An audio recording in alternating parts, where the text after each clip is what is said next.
ಸ್ನೇಹಿತರೆ ನಮಸ್ಕಾರ. ನಾನು ನಿಮ್ಮ ರಾಕೇಶ್ ಆರುಂಡಿ. ಆರಂಭದಲ್ಲಿ ಯಾವತ್ತಿಗೂ ಕೂಡ ಧರ್ಮ ಗೆದ್ದೇ ಗೆಲ್ಲುತ್ತೆ ಅನ್ನೋ ಮಾತನ್ನು ಆರಂಭದಲ್ಲಿ ಹೇಳ್ತಾ ಧರ್ಮಸ್ಥಳದಲ್ಲಿ ನಡೆದಿದೆ ಎನ್ನಲಾದಂಥ ಕೃತ್ಯಗಳಿಗೆ ಸಂಬಂಧಪಟ್ಟ ಹಾಗೆ ಒಂದು ಬಿಗ್ ಅಪ್ಡೇಟ್ ಕೂಡ ಸಿಗ್ತಾ ಇರೋದು. ಏನೆಲ್ಲ ಆಯಿತು ಇವತ್ತು ಅಂತ ಸ್ಥಳ ಮಹಜರು ಪ್ರಕ್ರಿಯೆ. ಈಗಾಗಲೇ ಆತ ಎಲ್ಲೆಲ್ಲಿ ಮಾರ್ಕ್ ಮಾಡಿ ತೋರಿಸಿದ್ದಾನೋ ಆ ಎಲ್ಲ ಜಾಗಗಳಲ್ಲೂ ಕೂಡ ಒಂದು ಪ್ಲೇಟನ್ನು ಹಾಕೋದ್ರ ಮುಖಾಂತರ ನಂಬರ್ 1, ನಂಬರ್ 2, ನಂಬರ್ 3 ಅನ್ನೋ ಪ್ಲೇ ಕಾರ್ಡ್ ನೀವು ದೃಶ್ಯಗಳಲ್ಲಿ ಗಮನಿಸ್ತಾ ಇದ್ದೀರಿ. ಒಂದು ಎಲ್ಲೋ ಜೊತೆಗೆ ಅದರಲ್ಲಿ ಬ್ಲ್ಯಾಕ್ ಶೇಡ್ನಲ್ಲಿ ಬರೆದಿರ್ತಕ್ಕಂಥ ನಂಬರ್ಗಳ ಆಧಾರದಲ್ಲಿ ಆತ ನೇತ್ರಾವತಿ ಸ್ನಾನಘಟ್ಟದ ಸಮೀಪ ಒಂದು 100 ಮೀಟರ್ ಡಿಸ್ಟೆನ್ಸ್, ಆ ಬ್ರಿಡ್ಜ್ ಬರುತ್ತಲ್ಲ ಅದರ ಡೌನ್ನಲ್ಲಿರ್ತಕ್ಕಂಥ ದಟ್ಟವಾದಂಥ ಕಾಡು, ಗಿಡ ಗಂಟೆಗಳೇ ಬರೆದಿರ್ತಕ್ಕಂತಹ ಜಾಗದಲ್ಲಿ ಆತ ಕರೆದುಕೊಂಡೋಗಿ ಈ ಜಾಗ ಅಂತ ಹೇಳಿ ಮಾರ್ಕ್ ಮಾಡಿ ತೋರಿಸಿದ್ದಾನೆ.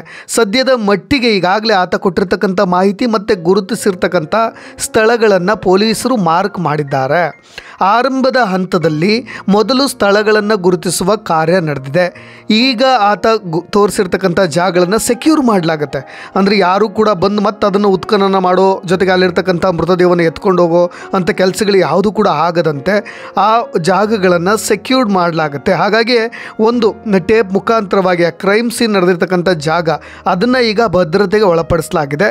ಒಟ್ಟಾರೆಯಾಗಿ ಇವತ್ತಿನ ದಿನ ಆತ ತೋರಿಸಿರ್ತಕ್ಕಂಥ ಸ್ಥಳಗಳನ್ನು ಮಾರ್ಕ್ ಮಾಡೋ ಪ್ರಕ್ರಿಯೆ ನಡೆದಿದೆ. ಒಟ್ಟು ಒಂದು 10ಕ್ಕೂ ಹೆಚ್ಚು ಮೃತದೇಹಗಳನ್ನು ಆ ಜಾಗದಲ್ಲಿ ಆತ ತೋರಿಸಿಬಿಟ್ಟಿದ್ದಾನೋ ಏನೋ ಗೊತ್ತಿಲ್ಲ. ಯಾಕೆಂದರೆ ಅಲ್ಲಿ ಒಂದು 8 ಮಾರ್ಕಿನ ನಂಬರ್ ಮಾತ್ರ ಈಗ ಮಾಧ್ಯಮಗಳಿಗೆ ವೈರಲ್ ಆಗ್ತಾ ಇರೋದ್ರಿಂದ ಅದಕ್ಕಿಂತಲೂ ಹೆಚ್ಚಿನ ಮೃತದೇಹಗಳನ್ನು ಆತ ತೋರಿಸುವ ಸಾಧ್ಯತೆ ಇದೆ.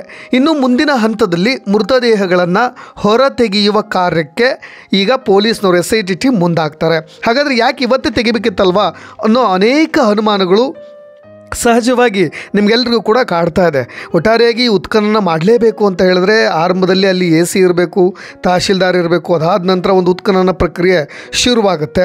ಆ ಕಾಡಿನ ಒಳಗೆ ಆಗಿರೋದ್ರಿಂದ ಒಂದು ಈ ಗ್ರಾಮಕ್ಕೆ ಅಂಟಿಕೊಂಡಿಂಥ ಕಪ್ಪು ಚುಕ್ಕೆ ಇವೆಲ್ಲವೂ ಕೂಡ ಸೆನ್ಸೇಷನ್ ವಿಷಯ ಆಗಿರೋದ್ರಿಂದ ಈಗಾಗಲೇ ಆರಂಭದಲ್ಲೇ ಸ್ಥಳ ಮಹಜರು ಮಾಡ್ತೀವಿ ಅಂದಾಗಲೇ ಎಲ್ಲ ರೀತಿಯಾದಂಥ ಪ್ರಕ್ರಿಯೆಗಳನ್ನು SIT ಟೀಮ್ ಮಾಡಿರುತ್ತೆ. ಒಂದು ನಾನು ಹೇಳ್ತಾ ಇರೋದು ಎಲ್ಲಿಂದ ಪರ್ಮಿಷನ್ ತೆಗೆದುಕೊಳ್ಬೇಕು ಅವ್ರ ಕಡೆಯಿಂದಲೂ ಕೂಡ ಎಲ್ಲ ರೀತಿಯಾದಂಥ ಪರ್ಮಿಷನನ್ನು ತೆಗೆದುಕೊಂಡಿರ್ತಾರೆ. ಎಕ್ಸಿಕ್ಯೂಟಿವ್ ಮ್ಯಾಜಿಸ್ಟ್ರೇಟಿಂದ ಒಂದು ಆರ್ಡರ್ ಪಾಸ್ ಆಗಿರುತ್ತೆ. ಆ ಆರ್ಡರ್ ಪಾಸ್ ಮುಖಾಂತರವೇ in the presence of FSL team ಆಗಿರ್ಬೋದು, ಫೋಟೋಗ್ರಾಫಿಕ್ ಟೀಮ್ ಆಗಿರ್ಬೋದು, ಎಲ್ಲರ ಸಮ್ಮುಖದಲ್ಲೂ ಕೂಡ ಈ ರೀತಿಯಾದಂಥ ಸ್ಥಳ ಮಹಜರು ಪ್ರಕ್ರಿಯೆಯನ್ನು ಮಾಡಲಾಗುತ್ತೆ.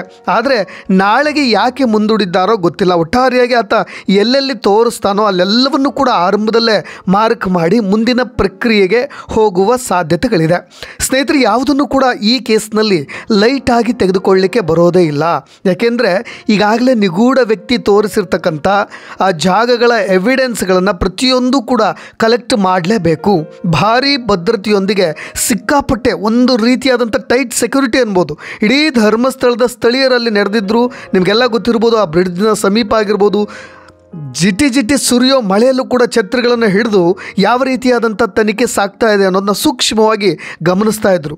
ಭೀಮನು ಕೂಡ ಇಡೀ FSL ತಂಡ ಆಗಿರ್ಬೋದು, ಜೊತೆಗಿರ್ತಕ್ಕಂಥ ಎಲ್ಲ ಟೀಮ್ ಕೂಡ ಆಗಿರ್ಬೋದು, ಎಲ್ಲರ ಸಮ್ಮುಖದಲ್ಲೂ ಕೂಡ ಆತ ನೇರವಾಗಿ ನಿರ್ಭೀತಿಯಿಂದ ಆ ಜಾಗಗಳನ್ನು ತೋರಿಸೋ ಕೆಲಸ ಮಾಡ್ದ. ಜೊತೆಗೆ ಅಲ್ಲೇ ಆರೆ, ಕಂದಲಿ, ಎಲ್ಲ ಪಿಕಾಸಿಗಳು ಎಲ್ಲ ಸಮೇತವಾಗಿತ್ತು. ಜೊತೆಗೆ ಆ ದಟ್ಟ ಕಾಡು, ನಿಮಗೆ ಗಿಡ ಗಂಟೆಗಳೇ ನಮಗಿಂತಲೂ ಒಂದು 6 ಅಡಿ ಎತ್ತರಕ್ಕೂ ಕೂಡ ಹೆಚ್ಚಿನ ಎತ್ತರದಲ್ಲಿ ಬೆಳೆದಂಥ ಗಿಡಗಳನ್ನು ಸರಿಯಾಗಿ ಕ್ಲೀನ್ ಮಾಡಿ ಅಲ್ಲಿ ಆ ಕ್ರೈಮ್ ಸೀನ್ಗೆ ಬೇಕಾದಂಥ ಆ ಟೇಪ್ಗಳನ್ನು ಹಾಕಿ ಸದ್ಯ ಮಾರ್ಕಿಂಗ್ ಮಾಡಿದ್ದಾರೆ. ಒಟ್ಟಾರೆಯಾಗಿ ನಿಖರವಾದಂಥ, ನಿರ್ಭೀತವಾದಂಥ, ನಿಷ್ಪಕ್ಷಪಾತವಾದಂಥ ತನಿಖೆ ನಡೀತಾ ಇದೆ ಅನ್ನೋ ಭರವಸೆಯಲ್ಲೂ ಕೂಡ ನಾವೆಲ್ಲರೂ ಕೂಡ ಇದ್ದೀವಿ. ಇವತ್ತು 20ಕ್ಕೂ ಹೆಚ್ಚು ಅಧಿಕಾರಿಗಳ ತಂಡ ಅಲ್ಲಿ ಹಾಜರಾಗಿದ್ದು. ಇದ್ರ ಮುಂದೆ ಮತ್ತೀಗಾಗಲೇ ಭೀಮನನ್ನು ಜೀಪಲ್ಲಿ ಕರೆದುಕೊಂಡು ಮತ್ತೆ ಮುಂದಿನ ಭಾಗಕ್ಕೆ ಹೋದರು. ಮತ್ತೊಂದಿಷ್ಟು ಸಹಜವಾದಂಥ ಕುತೂಹಲ ಎಲ್ಲಿಗೆ ಹೋಗ್ತಾರೆ ಅಂತ. ಭೀಮ ತುಂಬ ಬಹಳಷ್ಟು ಎವಿಡೆನ್ಸ್ ಆಗಿ ಜೊತೆಗೆ ಕಾನ್ಫಿಡೆಂಟಾಗಿ ಹೇಳಿದ್ದು ಅಂದರೆ ಕಲ್ಲೇರಿಯಲ್ಲಿ 1 ಕಿಲೋಮೀಟ್ರ್ ದೂರ, ಅಂದರೆ ಈ ಧರ್ಮಸ್ಥಳದಿಂದ 1 ಕಿಲೋಮೀಟ್ರ್ ದೂರದಲ್ಲಿನ ಜಾಗದಲ್ಲಿ ನಾನೊಬ್ಬ ವಿದ್ಯಾರ್ಥಿನಿಯನ್ನು ಹೂತಿದ್ದೆ ಅನ್ನೋ ಮಾಹಿತಿಯನ್ನು ಕೂಡ ಕೊಟ್ಟಿದ್ದ. ಆ ಭಾಗಕ್ಕೆ ಏನಾದರೂ ಕರೆದುಕೊಂಡು ಹೋದ್ರೆ ಅಥವಾ ಇನ್ನು ಬೇರೆ ಬೇರೆ ಜಾಗಗಳಲ್ಲಿ ಆತ ಎಲ್ಲೆಲ್ಲಿ ನೆನಪಿಟ್ಕೊಂಡಿದ್ದಾನೋ ಅಲ್ಲಿಗೆ ಕರೆದುಕೊಂಡು ಹೋದ್ರ ಅನ್ನೋ ಕುತೂಹಲ ಸಹಜವಾಗಿ ಎಲ್ಲರಲ್ಲೂ ಕೂಡ ಮೂಡಿದೆ. ಒಟ್ಟಾರೆಯಾಗಿ ಈಗ ಸೀನ್ ಆಫ್ ಕ್ರೈಮ್ ಎಲ್ಲವನ್ನೂ ಕೂಡ ಈಗಾಗಲೇ ಪ್ರಿಸರ್ವ್ ಮಾಡಲಾಗ್ತಾ ಇದೆ. ಪ್ರಿಸರ್ವ್ ಮೀನ್ಸ್ ಅದನ್ನು ಸೆಕ್ಯೂರ್ ಮಾಡಲಾಗ್ತಾ ಇದೆ. ಒಟ್ಟಾರೆಗೆ ಇವತ್ತು ವೈದ್ಯರ ತಂಡ ಇತ್ತು, FSL ಟೀಮ್ ಇತ್ತು, ಸಾಕ್ಷ್ಯ ಅಂದರೆ ನಾವಲ್ಲಿ ಸ್ಥಳದ ಸಾಕ್ಷಿಯನ್ನು ಒದಗಿಸಲಿಕ್ಕೆ ಅಲ್ಲಿರ್ತಕ್ಕಂಥ ಸರ್ಕಾರಿ ಸಾಕ್ಷ್ಯ ಅಧಿಕಾರಿಗಳು ಕೂಡ ಇದ್ದರು. ಎಲ್ಲವೂ ಕೂಡ ಒಂದು ಕುತೂಹಲ ಕಟ್ಟಕ್ಕೆ ಬರ್ತಾ ಇರೋದು. ಇನ್ ದಿ ಪ್ರೆಸೆನ್ಸ್ ಆಫ್ ನಾನು FSL ಟೀಮ್ ಆಗಿರ್ಬೋದು, ಫೋಟೋಗ್ರಾಫರ್ ಸಮೇತವಾಗಿ ಹೇಳ್ತಾ ಇರೋದು. ಇನ್ನು ಮುಂದಿನ ಹಂತಕ್ಕೆ ಆ ಸ್ಥಳ ಮಹಜರು ಪ್ರಕ್ರಿಯೆ ಅಂದರೆ ಹೂಳೆತ್ತುವ ಕೆಲಸ, ಅಲ್ಲಿಂದ ಆ ಮೂಳೆಗಳನ್ನು ಜೊತೆಗೆ ಅಲ್ಲಿ ಸಿಗ್ತಕ್ಕಂಥ ಅವಶೇಷ ಪಳೆಯುಳಿಕೆಗಳನ್ನು ಕೂಡ ತೆಗೆಯಲಾಗುತ್ತೆ. ಹಾಗಾದರೆ ಹೇಗೆ ಪತ್ತೆ ಹಚ್ಚಲಾಗುತ್ತೆ? ಇದ್ರ ಮೇಲೆ ಯಾರಾದರೂ ಲೈಂಗಿಕ ದೌರ್ಜನ್ಯ ಎಸಗಿದ್ದಾರಾ ಅಥವಾ ಇದು ಗಂಡು ಹೆಣ್ಣು ಅಂತ? ಒಂದು ಆ ಮೂಳೆಗಳಲ್ಲಿ ಬೋನಿ ಮಾರ್ಕಿಂಗ್ ಮತ್ತು ಬೋನಿ ಸ್ಪೀಕರ್ಸ್ ಅಂತ ಹೇಳಿ ಇರ್ತವೆ. ಅವುಗಳನ್ನು ಎತ್ಕೊಂಡು ಆ ಒಂದು ಸಿಕ್ಕಿರ್ತಕ್ಕಂಥ ಅವಶೇಷಗಳ ಹೈಟ್ ಎಷ್ಟು, ಆ ವ್ಯಕ್ತಿ ಗಂಡು ಹೆಣ್ಣು ಎಲ್ಲವನ್ನೂ ಕೂಡ ಹೇಳಬಹುದು ಕೇವಲ ಆ ಮೂಳೆಗಳ ಆಧಾರದ ಮೇಲೆ. ಒಟ್ಟಾರೆಗೆ ಇವತ್ತು ಎಲ್ಲವನ್ನೂ ಕೂಡ ತೆಗಿಲಿಕ್ಕೆ ಸಾಧ್ಯವಿದೆಯಾ? ಒಂದು ಸ್ಥಳ ಮಹಜರು ಪ್ರಕ್ರಿಯೆ ಆಯಿತು, ಮಾರ್ಕ್ ಮಾಡಿದ್ದಾಯಿತು, ಆ ಹೂಳೆತ್ತಿ ಅಲ್ಲಿ ಸಿಗ್ತಕ್ಕಂಥ ಎಲ್ಲ ಮೂಳೆಗಳನ್ನು ನಾವು ತೆಗಿಲಿಕ್ಕೆ ಸಾಧ್ಯ ಇದೆಯಾ? ಅದು ಕೂಡ ಇಂಪಾರ್ಟೆಂಟ್ ಆಗುತ್ತೆ. ಯಾಕೆಂದರೆ ಒಂದು ಮಾನವನ ಶರೀರದ ಮಾರ್ಕನ್ನು ಮಾಡ್ಕೊಳ್ಬೇಕಾಗತ್ತೆ. ಅಂದರೆ ಈ ಕೇಸ್ ಯಾರಿಗೆ ರಿಲೇಟೆಡ್ ಆಗಿದೆ? ಒಂದು ಕಡೆ ಆತ ಹೇಳ್ತಾ ಇರೋದು, ವಿಟ್ನೆಸ್ ಹೇಳ್ತಾ ಇರೋದು ಏನು ಹೇಳ್ತಾ ಇದ್ದಾನೆ, ನಾನು ಇವರೇ ಆರೋಪಿ, ಇವರೇ ಈ ಥರದ ಕೃತ್ಯವನ್ನು ಮಾಡಲಿಕ್ಕೆ ಹೇಳಿದ್ದು ಎಲ್ಲವನ್ನು ಕೂಡ ಆತ ಹೇಳ್ತಿದ್ದಾನೆ. ಒಂದು ಕಡೆ ಒಂದೇ ಭಾಗದಲ್ಲಿ ಈಗೆಲ್ಲವೂ ಕೂಡ ಮೃತದೇಹ ಸಿಗಲಿಕ್ಕೆ ಸಾಧ್ಯವಿಲ್ಲ, ಎಲ್ಲವೂ ಕೂಡ ಮೂಳೆ ಸಿಕ್ಕಿಬಿಟ್ಟಿರುತ್ತೆ. ಅವೆಲ್ಲವನ್ನು ಕೂಡ ಸೂಕ್ಷ್ಮವಾಗಿ ಎತ್ತಬೇಕಾಗತ್ತೆ. ಅದೆಲ್ಲವನ್ನೂ ಕೂಡ ಒಂದು ಖಾಲಿ ವೈಟ್ ಶೀಟ್ನ ಮೇಲೆ ಜೋಡಿಸಿ ಇಟ್ಟು, ಅಂದರೆ ಮಾನವನ ಶರೀರದ ಒಂದು ಚಿತ್ರವನ್ನು ಬಿಡಿಸಿ ಅದರ ಆಧಾರದ ಮೇಲೆ ಎಲ್ಲೆಲ್ಲಿ ಯಾವ ಭಾಗ ಬರುತ್ತೆ, ಅಂದರೆ ಕೈ ಕಾಲು ಎಲ್ಲ ಮೂಳೆಗಳನ್ನು ಜೋಡಿಸಿ ಇಟ್ಟು ಯಾವುದು ಮಿಸ್ ಆಗಿದೆ ಅನ್ನೋದು ಕೂಡ ನೋಡಬೇಕಾಗತ್ತೆ. ಇದರ ಆಧಾರದ ಮೇಲೂ ಕೂಡ ಈ ಕೃತ್ಯ ಯಾವ ರೀತಿಯಾಗಿ ಆಗಿರ್ಬೋದು, ತಲೆಗೆ ಹೊಡೆದಿದ್ದಾರಾ, ಎಲ್ಲಿ ಡ್ಯಾಮೇಜ್ ಆಗಿದೆ, ಎಲ್ಲವೂ ಕೂಡ ಅಸ್ಥಿ ಪಂಜರ ಸಿಕ್ಕರೂ ಕೂಡ ಅದು ತನಿಖೆಗೆ ಎಷ್ಟು ಹೆಲ್ಪ್ ಆಗುತ್ತೆ ಅನ್ನೋದು ಕೂಡ ನೋಡಬೇಕಾಗತ್ತೆ. ತಕ್ಷಣಕ್ಕೆ ನಮಗೆ ಅಸ್ಥಿ ಪಂಜರ ಸಿಕ್ಕರೂ ಕೂಡ ಅದು ಈ ಕೇಸ್ಗೆ ರಿಲೇಟೆಡ್ ಆಗುತ್ತಾ, ಆತ ಆರೋಪ ಮಾಡ್ತಾ ಇರ್ತಕ್ಕಂಥ ವ್ಯಕ್ತಿಗಳಿಗೆ ರಿಲೇಟೆಡ್ ಆಗುತ್ತಾ, ಆತ ಆಪಾದನೆ ಮಾಡ್ತಾ ಇರ್ತಕ್ಕಂಥ ಅಪರಾಧಿಗಳಿಗೆ ಮತ್ತು ಆತ ಆರೋಪ ಮಾಡಿರ್ತಕ್ಕಂಥ ಆರೋಪಿಗಳಿಗೆ ಈ ಒಂದು ಕೇಸನ್ನು, ಅಂದರೆ ಈ ಅಸ್ಥಿ ಪಂಜರದ ದೇಹ ಸಿಕ್ಕಿದೆಯಲ್ಲ, ಅವರ ಫ್ಯಾಮಿಲಿ ರಿಲೇಟೆಡ್ ಆಗಿರ್ಬೋದು, ಅವ್ರನ್ನೆಲ್ಲರನ್ನು ಕನ್ಸಿಡರ್ ಮಾಡಿ ಇದು ಯಾರ ದೇಹ ಅಂತ ಹೇಳಿ ಪತ್ತೆ ಮಾಡಿ ಅದನ್ನು ಆ ಕುಟುಂಬ ಮೀನ್ಸ್ ಯಾರು ಆರೋಪಿಗಳಿದ್ದಾರೋ ಅವರಿಗೆ ಕೋರಿಲೇಟ್ ಮಾಡಬೇಕಾಗತ್ತೆ. ಆತ ಯಾರ ವಿರುದ್ಧವಾಗಿ ಆರೋಪ ಮಾಡ್ತಾ ಇದ್ದಾನೋ ಅವರಿಗೆ ಕೋರಿಲೇಟ್ ಮಾಡಬೇಕಾಗತ್ತೆ. ಸ್ನೇಹಿತರೆ, ಇಲ್ಲಿ ಭೀಮ ಒಬ್ಬನೇ ಇದನ್ನೆಲ್ಲವನ್ನೂ ಕೂಡ ಹೂತಾಕಿರ್ಲಿಕ್ಕೆ ಸಾಧ್ಯವಾ? ಅದು ಕೂಡ ಇಂಪಾರ್ಟೆಂಟ್. ಯಾಕೆ ಅಂದರೆ ಈ ಕೇಸ್ನಲ್ಲಿ ಪೊಲೀಸ್ನವರು ಕೂಡ ಈ ರೀತಿಯಾದಂಥ ಇಂಟರ್ಪ್ರಿಟೇಷನ್ ಕೂಡ ಮಾಡ್ತಾ ಇದ್ದಾರೆ. ಒಂದು ಆ ಜಡ್ಜ್ಮೆಂಟ್ ಕೂಡ ಇಂಪಾರ್ಟೆಂಟ್ ಆಗುತ್ತೆ. ಒಂದು 4-5 ಅಡಿ ಆಳದಲ್ಲಿ ಮಣ್ಣು ತೆಗೆದು ಒಬ್ಬನೇ ಅದನ್ನು ಅಗೆದು ಇದೆಲ್ಲವನ್ನೂ ಕೂಡ ಆತನೇ ಮಾಡಿರಲಿಕ್ಕೆ ಸಾಧ್ಯವೇ ಇಲ್ಲ ಅನ್ನೋ ಆ್ಯಂಗಲ್ನಲ್ಲೂ ಕೂಡ ಯೋಚನೆ ಮಾಡ್ತಾ ಇದ್ದಾರೆ. ಅದೆಲ್ಲವೂ ಕೂಡ ಈಗ ಸದ್ಯದ ಮಟ್ಟಿಗೆ ಸ್ಥಳ ಮಹಜರು ಆತ ಮಾರ್ಕಿಂಗ್ ಮಾಡೋದು ಇದೆಲ್ಲವೂ ಕೂಡ ಸಿಂಪಲ್ ಪಾರ್ಟ್ ಆಗುತ್ತೆ. ಆದರೆ ಇದಾದ ನಂತರ ಅದು ತುಂಬ ಕಾಂಪ್ಲಿಕೇಶನ್ ಪಾರ್ಟ್ ಇರೋದು. ಯಾಕೆಂದರೆ ಇದು ಈ ಮೃತದೇಹ ಯಾವ ಫ್ಯಾಮಿಲಿಗೆ ಸಂಬಂಧಪಟ್ಟದ್ದು, ಇದರ ಮೇಲೆ ಆಗಿರ್ತಕ್ಕಂಥ ದೌರ್ಜನ್ಯ ಏನು, ಎಲ್ಲವನ್ನೂ ಕೂಡ ಕಲೆ ಹಾಕುವ ಕೆಲಸ. ಯಾವ ಗಾಡಿಯಲ್ಲಿ ತೆಗೆದುಕೊಂಡು ಬಂದು ಹೂತಿದ್ದ, ಒಬ್ಬನೇ ಇದನ್ನು ಹೂಳಲಿಕ್ಕೆ ಸಾಧ್ಯವಾ? ಈ ಅಪರಾಧ ಮಾಡಿರೋದು ಇವನೊಬ್ಬನೇನಾ? ಅಥವಾ ಎಲ್ಲರೂ ಕೂಡ ಸಹಜವಾಗಿ ನಾವೆಲ್ಲರೂ ಕೂಡ ಹೂತು ಹಾಕೋದಕ್ಕಿಂತ ಸುಡೋದೇ ಜಾಸ್ತಿ. ಆದರೆ ಈ ಕೇಸ್ನಲ್ಲಿ ಈತ ಹೂತು ಹಾಕಿದ್ದಾನೆ. ಅಂದರೆ ಈತನ ಅನ್ಕ್ಲೈಮ್ಡ್ ಬಾಡಿ ಯಾವುದಾದ್ರೂ ಸಿಕ್ಕಾಗಿ ಈ ಥರ ಹೂಳ್ಲಿಕ್ಕೆ ಯಾರಾದರೂ ಹೇಳಿದ್ರಾ, ಅಥವಾ ಅನ್ಐಡೆಂಟಿಫೈ ಬಾಡಿ ಸಿಕ್ಕಾಗಿ ಯಾರಾದರೂ ಈತನಿಗೆ ಹೂಳ್ಲಿಕ್ಕೆ ಹೇಳಿದ್ರಾ, ಅಥವಾ ಅವರೇ ಈ ರೀತಿಯಾದಂಥ ಲೈಂಗಿಕ ದೌರ್ಜನ್ಯಗಳನ್ನ ಎಸಗಿ ಅದಾದ ನಂತರ ಈ ಕೃತ್ಯಗಳನ್ನು ಮಾಡಲಿಕ್ಕೆ ಭೀಮನಿಗೆ ಹೇಳ್ತಾ ಇದ್ರ ಆದೇಶವನ್ನು ಮಾಡ್ತಾ ಇದ್ದಾರೆ. ಎಲ್ಲವನ್ನೂ ಕೂಡ ತುಂಬ ಸೂಕ್ಷ್ಮವಾಗಿ ಗಮನಿಸಬೇಕಾಗತ್ತೆ. ಆದರೆ ಯಾವ ರೀತಿಯಾದಂಥ ತನಿಖೆ ಸಾಗಿದ್ರೆ ಇಲ್ಲಿ ನಾವು ನಿಜವಾದಂಥ ಅಪರಾಧಿಗಳನ್ನು, ಆರೋಪಿಗಳನ್ನು ಪತ್ತೆ ಮಾಡಬಹುದು ಅನ್ನೋದನ್ನು ನಾವು ಇಲ್ಲಿ ಎಚ್ಚರಿಕೆಯಿಂದ ಗಮನಿಸಬೇಕು. ಒಂದು ಈಗಾಗಲೇ FSL ಟೀಮ್ನ ಬಹಳಷ್ಟು ತಂತ್ರಜ್ಞರು ಒಂದು ಸಲಹೆಗಳನ್ನು ಕೊಡ್ತಾಯಿದ್ರು. ನೋಡಿ, ಈಗ ಪೊಲೀಸ್ನವರು ಕೂಡ ಈ ಪ್ರಣವ್ ಮೊಹಂತಿ ಆ್ಯಂಡ್ ಟೀಮ್ ಇವತ್ತಿನ ತನಿಖೆಯಲ್ಲಿ, ಅಂದರೆ ಇವತ್ತು ಕರ್ಕೊಂಡು ಹೋದಂಥ ಸ್ಥಳ ಮಹಜರು ಪ್ರಕ್ರಿಯೆಯಲ್ಲಿ ಪ್ರಮುಖ ಪಾತ್ರವನ್ನು ವಹಿಸಿದ್ದು ಜಿತೇಂದ್ರ ಕುಮಾರ್ ದಯಾಮ ಅವರು. ಈ ಭಾಗದ ಒಂದಿಷ್ಟು ಅವ್ರ ಕೈ ಹೋಗಿರುತ್ತೆ ಅನಿಸುತ್ತೆ ಇವೆಲ್ಲವೂ ಕೂಡ ಅಧಿಕಾರ. ಈ ಒಂದು ಕೇಸ್ನ ಸಪ್ರೇಟಾಗಿ ತನಿಖೆ ಮಾಡ್ತಾ ಇರ್ಬೋದು ಅಂತ ಅನಿಸುತ್ತೆ ನಾನು. ಹಾಗಾಗಿ ಎಲ್ಲ ಅಸ್ಥಿಪಂಜರಗಳನ್ನು ಒಂದೇ ಸರಿ ಕಲೆಕ್ಟ್ ಮಾಡಿಬಿಟ್ರೆ, ಐಡೆಂಟಿಫೈ ಆಲ್ ದಿ ಬಾಡೀಸ್ ಒಂದೇ ಸರಿಗೆ ಈತ ನೋಡಿ, ಈ ಭಾಗದಲ್ಲಿ ಧರ್ಮಸ್ಥಳದ ಸ್ನಾನಘಟ್ಟದ ಭಾಗದಲ್ಲಿ ಒಂದೆಲ್ಲವನ್ನು ಕೂಡ ಮಾರ್ಕಿಂಗ್ ಮಾಡಿದ್ದಾರೆ, ಮತ್ತು ಬೇರೆ ಕಡೆ ಕರ್ಕೊಂಡು ಹೋಗಿ ಅಲ್ಲೂ ಕೂಡ ಮಾರ್ಕಿಂಗ್ ಮಾಡಲಾಗುತ್ತೆ.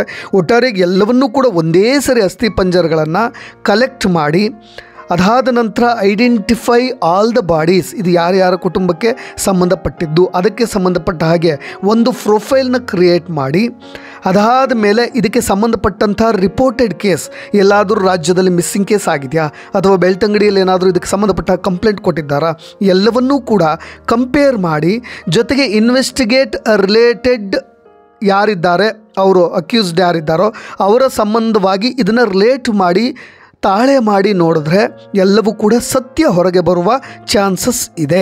ಈ ರೀತಿಯಾಗಿ ಮಾಡಿದ್ರೆ ಆರೋಪಿಗಳು ಮಿಸ್ ಆಗೋದೇ ಇಲ್ಲ, ಮಿಸ್ ಆಗಲಿಕ್ಕೆ ಚಾನ್ಸೇ ಇಲ್ಲ. ಎಲ್ಲ ಒಂದು ಕಡೆ ಈಗ ಒಂದು ಬಾಡಿ ಸಿಕ್ತು, ಅದನ್ನು ಮತ್ತೆ ಎಕ್ಸ್ಕ್ವೇಟ್ ಮಾಡಿ ಮತ್ತೆ ತೆಗೆದುಕೊಂಡು ಹೋಗಿ ಅದ್ರ ಮೇಲೆ ಒಂದು FSL ಸ್ಟಡಿ ಮಾಡಿ ಆಟಾಪ್ಸಿ ರಿಪೋರ್ಟ್ ಬರೋವರೆಗೂ ಕಾಯೋದು, ಈ ರೀತಿಯಾಗಿ ಮಾಡಿದ್ರೆ ಭಾಳಷ್ಟು ಕಷ್ಟ ಸಾಧ್ಯ, ಆರೋಪಿಗಳು ತಪ್ಪಿಸಿಕೊಳ್ಳಲು ಕೂಡ ಬಹುದು.